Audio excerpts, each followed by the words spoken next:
మైనారిటీల కోసం కాంగ్రెస్ ప్రభుత్వం కృషి చేస్తోందన్నారు మంత్రి కోమటిరెడ్డి వెంకటరెడ్డి. సంగారెడ్డి జిల్లా కేంద్రంలో మాజీ మంత్రి జగ్గారెడ్డి ఇచ్చిన ఇఫ్తార్ విందుకు హాజరయ్యారు మంత్రులు ఉత్తమ్ కుమార్, కోమటిరెడ్డి వెంకటరెడ్డి. ముస్లింలు చదువుకోవడానికి మైనారిటీ రెసిడెన్షియల్ స్కూళ్లను 20,000 కోట్లతో అభివృద్ధి చేస్తున్నామన్నారు. కాంగ్రెస్ పార్టీ సెక్యులర్ పార్టీ అన్నారు మంత్రి ఉత్తమ్ కుమార్. ఈ కార్యక్రమంలో పెద్ద సంఖ్యలో పాల్గొన్నారు ముస్లింలు.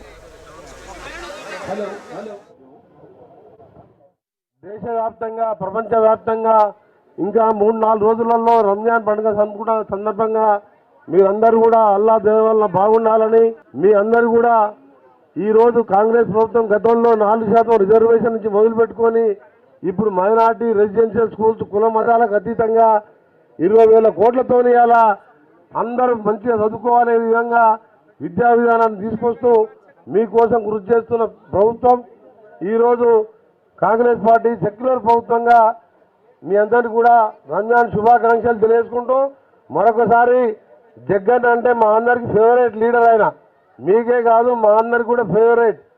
ఒక మంచి మనిషి, మానవత్వానికి మారిపోయారు ఎవరంటే జగ్గారెడ్డి గారని చెప్తారు అందరు కూడా.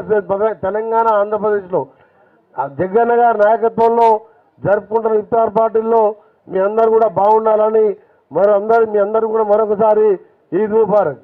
ये शानदार इफ्तार दावत मेरे प्रिय मित्र, मेरे भाई जग्गा रेड्डी साहब ने इंतज़ाम किया है। मुझे बहुत खुशी हुई आप सब लोगों के साथ आज इफ्तार में शामिल होने की अवकाश मिला है मुझे।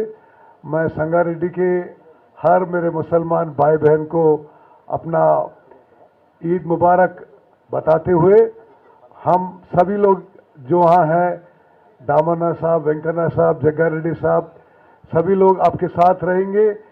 जो भी आपकी ज़रूरत है हम आपके साथ रहेंगे।